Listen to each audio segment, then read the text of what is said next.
Hello friends, आप सभी का आपके अपने यूट्यूब चैनल बीपीएससी टीचर प्रशांत में हार्दिक स्वागत है।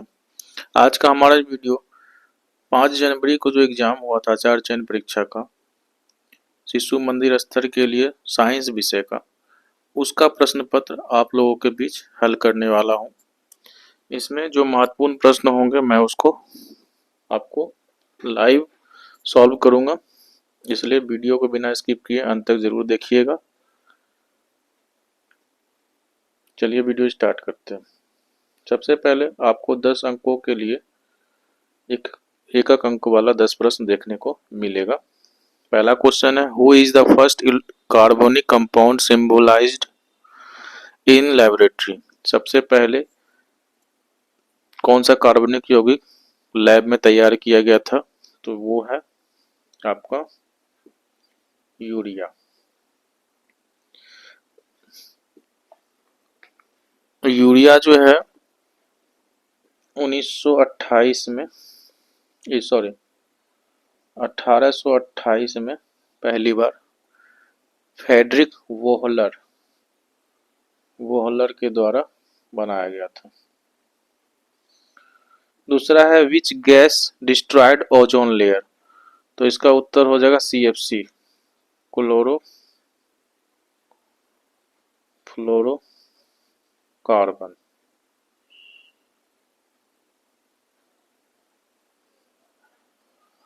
अगला है, विच मिरर रिप्रेजेंट लेटरल डिस्प्लेसमेंट। ये क्वेश्चन मुझे रॉन्ग लग रहा है क्योंकि उसमें होना चाहिए लेटरल इन्वर्सन। लेटरल इन्वर्सन अगर है तो प्लेन मिरर हो सकता है, लेकिन चूंकि डिस्प्लेसमेंट लिख दिया तो ये आपका डिस्प्लेसमेंट सारा मिरर शो करता है। डिस्प्लेसमेंट का मतलब हुआ कि कोई लाइट जा रहा है और वो टकरा के अपना दिशा बदल दे, तो ये आपका प्लेन मिरर में भी हो सकता है, कॉनकेव में भी हो सकता है, कॉन्वेक्स में भी हो सकता है। इसलिए ये क्वेश्चन या तो रॉन्ग करेगा या सबको बराबर मार्क्स दिया जाएगा। अगला प्रश्न है, who is the largest gland in human body. Question का स्पेलिंग गलत है, विच होना चाहिए, तो ये आपका लीवर हो जाएगा। सबसे बड़ा ग्लैंड मानव शरीर का है। अगला है, वेयर इज फाउंड हाइड्रा। वैसे तो हाइड्रा सबसे ज्यादा फ्रेश वाटर में आता है, दिखेगा, लेकिन स्लाइन वाटर में भी दिखता है, इसलिए ऑल ऑफ दीज हो जाएगा। अगला है, पॉलीथीन किसका एग्जाम्पल है, तो पॉलीथीन जो है आपका थर्मोप्लास्टिक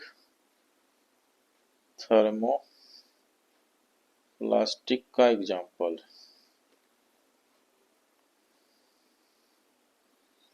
उसके बाद है, dash is unit of large distance. इसका आंसर बहुत सारा हो सकता है। अब अगर आपने किलोमीटर लिखा है तो भी सही है, मील लिखा है तो भी सही है, नॉट्रिकल मील लिखते तो भी सही होता, लाइट ईयर लिखते हैं तो भी सही होता, क्योंकि इसका कोई एक आंसर नहीं, बहुत सारा आंसर हो सकता है। अगला प्रश्न है, द्रव को वाष्प के रूप में बदलना, तो इसको वाष्पीकरण कहा जाता है, इंग्लिश में इवेपोरेशन।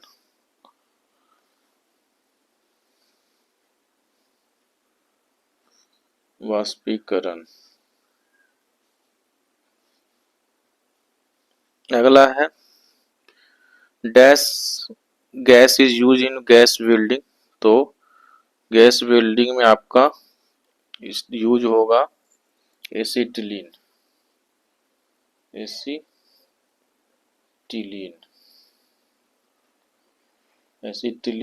और ऑक्सीजन साथ में मिलाकर ऑक्सी एसिटिलीन बनाता है, जिसका यूज हम लोग गैस बिल्डिंग में करते हैं। उसके बाद है, longest bone in human body, ये फीमर है। जांग की जो हड्डी होती है उसी को फीमर कहा जाता है, ये सबसे बड़ी हड्डी हमारे शरीर की है। अगला प्रश्न है, दो नंबर प्रश्न है आप लोगों का कि प्रोटॉन, इलेक्ट्रॉन और न्यूट्रॉन की खोज करने वाले वैज्ञानिक का नाम लिखे। तो प्रोटॉन का आविष्कार 1920 में रदरफोर्ड के द्वारा किया गया था।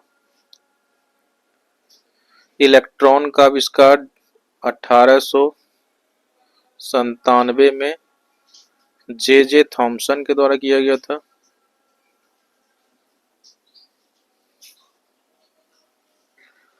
और न्यूट्रॉन का आविष्कार 1932 में जेम्स चैडविक के द्वारा।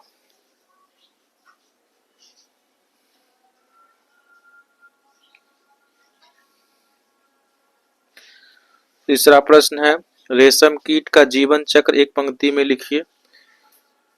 आप लिख सकते हैं।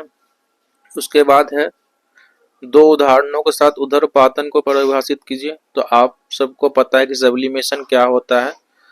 सब्लिमेशन एक ऐसा प्रोसेस है जिसमें कोई सॉलिड बिना लिक्विड में चेंज हुए डायरेक्ट वेपर में चेंज हो जाता है, उसी को सब्लिमेशन कहते हैं।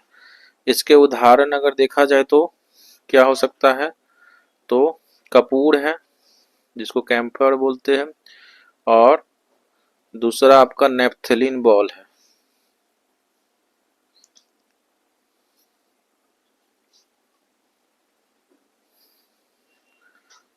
हो गया। अब आपका प्रश्न है कोशिका को परिभाषित करें और उसके 6 भाग का नाम लिखे, मतलब उसके अंदर जो अंग होते हैं उनका नाम लिखे। तो वो आप लिख सकते हैं।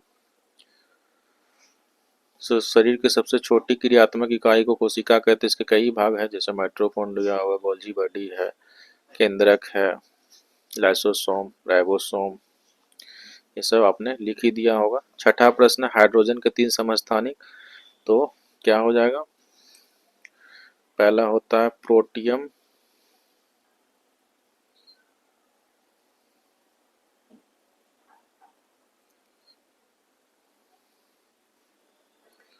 प्रोटियम, फिर होता है ड्यूटेरियम,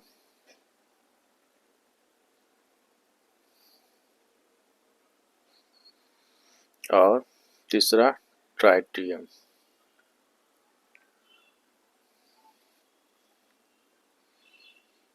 हो गया। अब है आपका 7वां प्रश्न कि गुर्दा मतलब कि किडनी के 2 कार्य है। तो ये पहला तो ब्लड प्यूरिफिकेशन करता है, और दूसरा यूरिन फॉर्मेशन।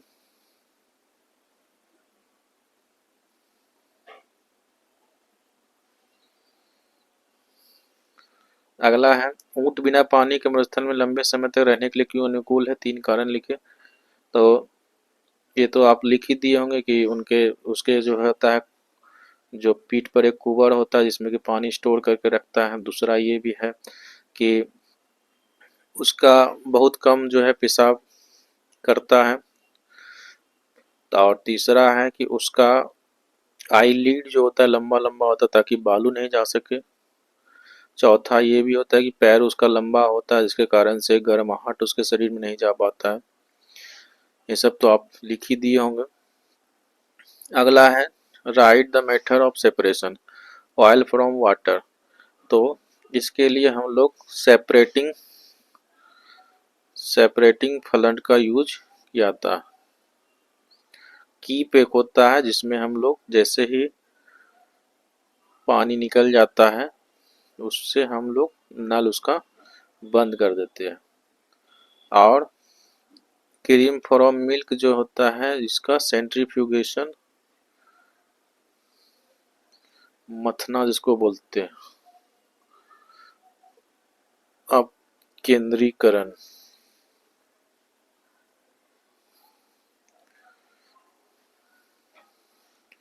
अब है वर्ण विक्षेपण को परिभाषित करें, प्रकाश में उपस्थित सभी रंग को लिखे। तो वर्ण विक्षेपण किसे कहते हैं, तो सफेद रंगों का, सफेद प्रकाश का उनके अवयवी रंगों में अलग होना जो है वर्ण विक्षेपण कहलाता है। और इसमें आपको जो कलर होता है उसको हम लोग तो याद करने के लिए विव जियोर लिखते हैं। तो ये हो गया वायलेट, फिर इंडिगो, फिर ब्लू, फिर ग्रीन, येलो, ऑरेंज और रेड। इसको हिंदी में बहना पिनाला, बैगनी, जामुनी, नीला, हरा, पीला, सॉरी, बैगनी, जामुनी, नीला, हरा, पीला, नारंगी, लाल, इस तरह से याद हम कर सकते हैं। अगला है आपका द्विलिंगी फूल की संरचना बनाए और नर मादा अंग का नाम लिखें। तो आप लोग को पता है कि फूल भी तरह तरह के होते हैं, एक में दोनों लिंग होता है, नर और मादा, और एक में सिर्फ या तो नर होता है या मादा होता है। तो हमें बोला गया है जिसमें दोनों हो, जैसे कि अड़हुल का फूल, तो एक फूल बना देंगे, उसमें हम लोग सारा उसका अंग लिख देंगे। नर में अंग आपका हो जाता है स्टेमेन, फीमेल में पिस्टिल्स, ओव्यूल्स, ये सब आप नाम दिखा सकते हैं। अगला है 12वां श्रव्य और अपश्रव्य ध्वनि किसे कहते हैं। तो आपको पता ही है कि जो सुनने लायक होता है वो श्रव्य है, जो कि आपका 20 हर्ट्ज से 20 किलो हर्ट्ज, जिसको 20,000 हर्ट्ज भी हम लोग लिख सकते हैं। ये जो है ऑडेबल साउंड है, उसके नीचे भी हम नहीं सुन सकते हैं और उसके ऊपर भी हम लोग नहीं सुन सकते। अब है right the name of 6 gland of human body. तो 6 ग्लैंड क्या क्या हो सकता है हमारे बॉडी में। तो पीयूष ग्रंथि है, अग्नाशय है, फिर आपका थायराइड है, उसके बाद यकृत हो गया, लीवर, उसके बाद एड्रेनल, फिर इंडोक्राइन।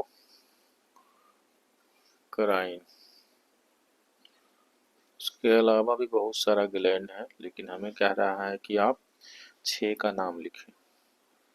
अगला है फ्लेमिंग बाम हस्त नियम, ये आप लिख ही सकते हैं। और मोटर जनित के एक कार्य लिखना है, तो आपने लिख ही दिया होगा।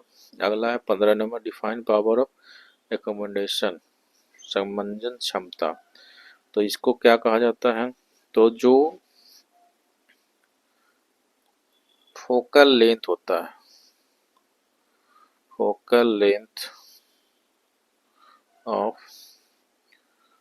आई लेंस, इसको जो हम लोग कम ज़्यादा करते हैं, जो आई करता है उसी को जो है हम लोग कहते हैं एकोमोडेशन। और बात करें अगर कि किस कौन कौन सा बीमारी होता है, तो मायोपिया है, जिसको निकट दृष्टि दोष कहते हैं, फिर हेप्रोमाइपिया, दूर दृष्टि दोष, और एगो है आपका प्रेस बायोपिया, जरा दृष्टि दोष, जिसमें आग कम नज़दीक का भी नहीं दिखता है और दूर का भी नहीं दिखता है। फिर आपका कैटरेक्ट भी है, कैटरेक्ट मतलब क्या हो गया, मोतियाबिंद। अगला है आयनिक यौगिक और सहसंयोजक यौगिक के 2 गुणों को लिखो। तो आयनिक यौगिक में क्या होता है हम लोग को पता है कि एटम का ट्रांसफर होता है, जबकि कोवैलेंट बॉन्ड में क्या होता है, शेयर करते हैं हम लोग एटम को। और अगर बात करें दोनों के बीच डिफरेंस की, तो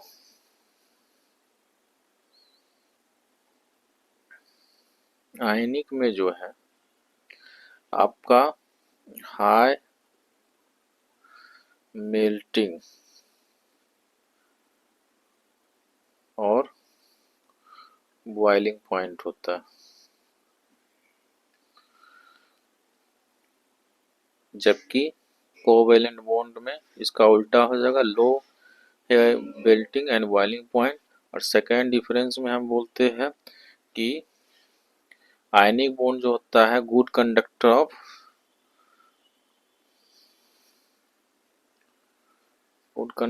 ऑफ इलेक्ट्रिसिटी और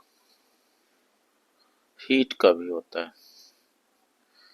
और कोवैलेंट बॉन्ड में उसका उल्टा हो जाएगा, लो का हो जाएगा बैड, पुअर लिख सकते हैं, पुअर या बैड कंडक्टर। आपका 17वां क्वेश्चन है शुगर। शुगर का जो है आपको लिखना है मॉलिक्यूलर फॉर्मूला। तो शुगर का हो जाएगा H12H22O11। अगला है स्टार्च। स्टार्च का हो जाएगा C6H10O5। इसको ब्रैकेट में करके N लिखा जाता है। N जो है नंबर ऑफ चेंज होता रहता है क्योंकि कॉम्प्लेक्स है ये। और अगला है एसिटिक एसिड। ये हो जाएगा CH3COOH।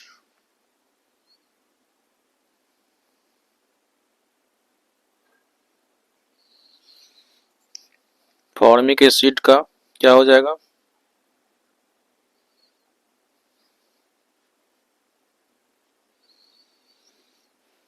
HCOOH। इस तरह से जो है हम लोग मॉलिक्यूलर फार्मूला लिख सकते हैं। स्ट्रक्चरल इलेक्ट्रॉनिक स्ट्रक्चर एक मैं आपको बता देता हूँ H2O का, बाकी आप खुद से ही बना सकते हैं। तो H का एक, इधर भी H का एक, O का